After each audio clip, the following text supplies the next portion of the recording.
Hello everyone, आज है 22 मई और आज इस वीडियो में हम बात करने जा रहे हैं ऊर्जा ग्लोबल के बारे में। 22 रुपए का शेयर है, 1.5% की तेज़ी है और मार्केट क्लोज होने के बाद जस्ट अभी इनके नतीजे भी आ चुके हैं। बात करेंगे वीडियो में इसके बारे में, लेकिन उससे पहले अगर आपने अभी तक चैनल को सब्सक्राइब नहीं किया है तो प्लीज़ अभी इसे सब्सक्राइब कर लीजिए, क्योंकि आगे भी बहुत सारे वीडियोज़ हैं जो आपको काफ़ी ज़्यादा हेल्प करेंगे। तो देखिए, 22 रुपये का शेयर है ऊर्जा ग्लोबल का और पिछले एक महीने का ग्राफ देखो तो जहां था वहीं पर है। पहले गिरावट शुरू हुई, फिर बाद में धीरे धीरे तेज़ी आई है। पिछले 9-10 दिनों में बाजार ने अच्छा परफॉर्म करा है, यहाँ पर भी वो तेज़ी हमें देखने को मिली है। एक साल का अगर आप ग्राफ देखो तो 188% का ग्रोथ है। देखिए, शानदार तेज़ी आई थी। 9 रुपये से ऐसा भागा 40 रुपये पर गया था ये। बाद में ऐसी गिरावट भी आई कि आधा हुआ, 18 पे गया, तेज़ी बनी 24-25 पे गया, वापस गिरावट आई और अभी 21-22 के रेंज में ये भटक रहा है। कुछ टाइम से अटका हुआ है ये इसी रेंज के आसपास। और जो रिजल्ट्स आए हैं वो एवरेज है, उतने भी बेटर नहीं है कि यहाँ पर कोई बहुत बड़ी तेज़ी में एक्सपेक्ट करूँ। अगर आप नतीजे की तरफ सबसे पहले चले तो ऊर्जा ग्लोबल की अगर हम बात करने जाए उससे पहले इसका जो वैल्यूएशन है वो अगर आप देखोगे तो 460 का पी है, जो कि वाकई में काफ़ी महंगा है, क्योंकि सेक्टर पी सिर्फ 54 का है। तो जहां पर वैल्यूएशन अगर आप देखो, देखने में 22 रुपये सस्ता लग सकता है आपको कि यार 22 रुपये का शेयर है, लेकिन एक्चुअली में अगर आप देखो तो ये महंगा है, क्योंकि 460 का पी है इसका, जो कि काफ़ी हाई है। और जिस तरीके के नंबर्स अभी निकल कर आए हैं वो डेफिनेटली इसके वैल्यूएशन को नीचे नहीं बल्कि ऊपर ही लेकर जाएंगे, क्योंकि रिजल्ट जो आए हैं रेवेन्यू वाइज एवरेज है और प्रॉफिट वाइज थोड़े से कम है। कोई भी एनालिस्ट खरीदारी की यहाँ पर बात नहीं कर रहा है।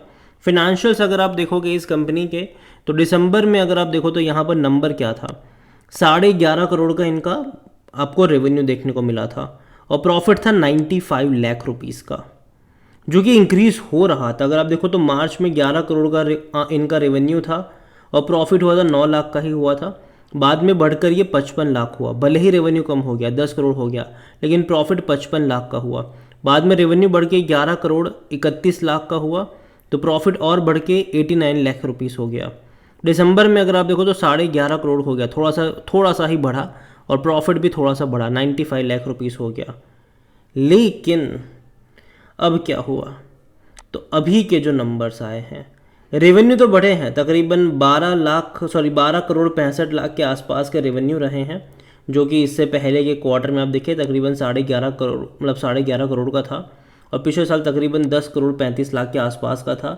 तो रेवेन्यू बढ़े, इस बार 12 करोड़ 65 लाख हुआ इनका रेवेन्यू। ये जो आप नंबर देख रहे हो वो लाख में है, करोड़ में नहीं है। तो कुल अगर आप नंबर देखो तो 12 करोड़ 65 लाख है।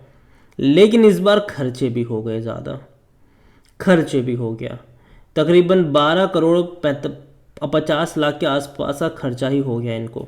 तो जब एंड ऑफ द डे निकल कर आया नंबर्स, जो कि पिछले साल के मतलब 9 लाख के मुकाबले तो अच्छे ही लगेंगे आपको, लेकिन इस बार जो हुआ है वो मुश्किल से 16 लाख का हुआ है। तो पिछले साल के मुकाबले इनका रेवेन्यू भी अच्छा लगेगा, इनका प्रॉफिट भी अच्छा लगेगा, लेकिन पिछले कुछ क्वार्टरों से अगर आप कंपेयर करें तो वो ख़राब है। सिर्फ 16 लाख का इनका प्रॉफिट हुआ है, जो कि वाकई में कम है, क्योंकि एक्चुअली में इससे पहले के क्वार्टर में जैसे कि मैंने कहा 95 लाख रुपीज़ का था, उससे पहले 89 लाख रुपीज़ का था, उससे पहले 55 लाख रुपीज़ का था।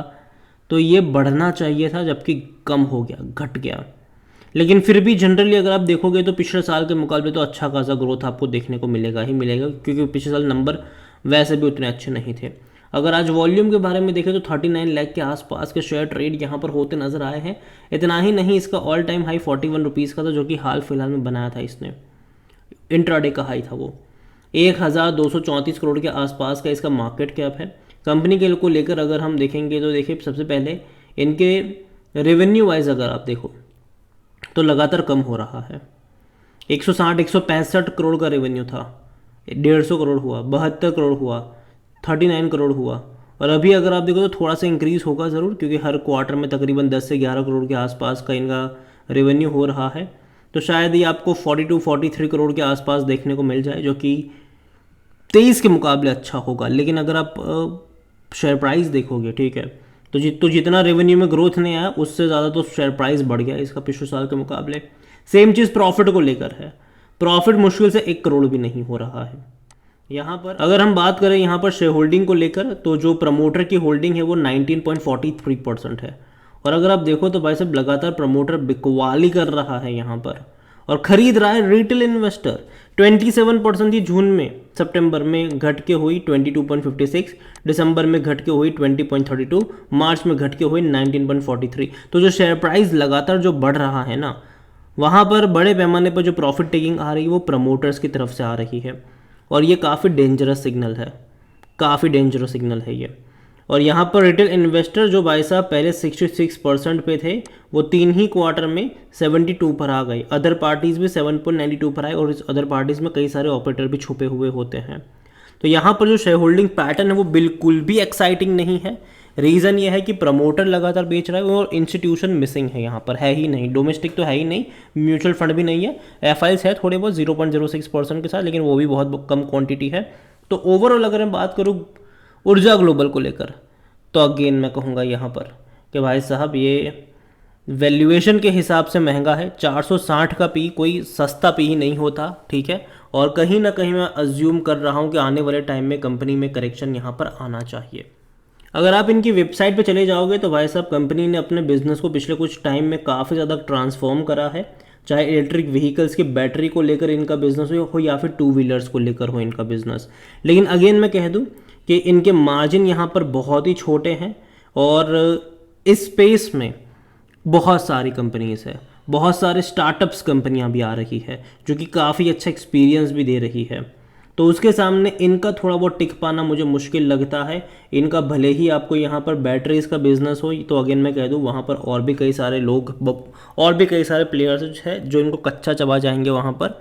और 2 व्हीलर्स की जहाँ तक बात करें भाई साहब, बहुत सारे प्लेयर्स हैं, ठीक है। और दिक्कत यही है कि ऐसा नहीं है कि ये इन्होंने अभी स्टार्ट करा है, पिछले कुछ क्वार्टरों से है, लेकिन फिर भी नंबर्स में कोई इतना बड़ा असर देखने को नहीं मिल रहा है। तो ये एक प्रॉब्लम यहाँ पर ज़रूर है।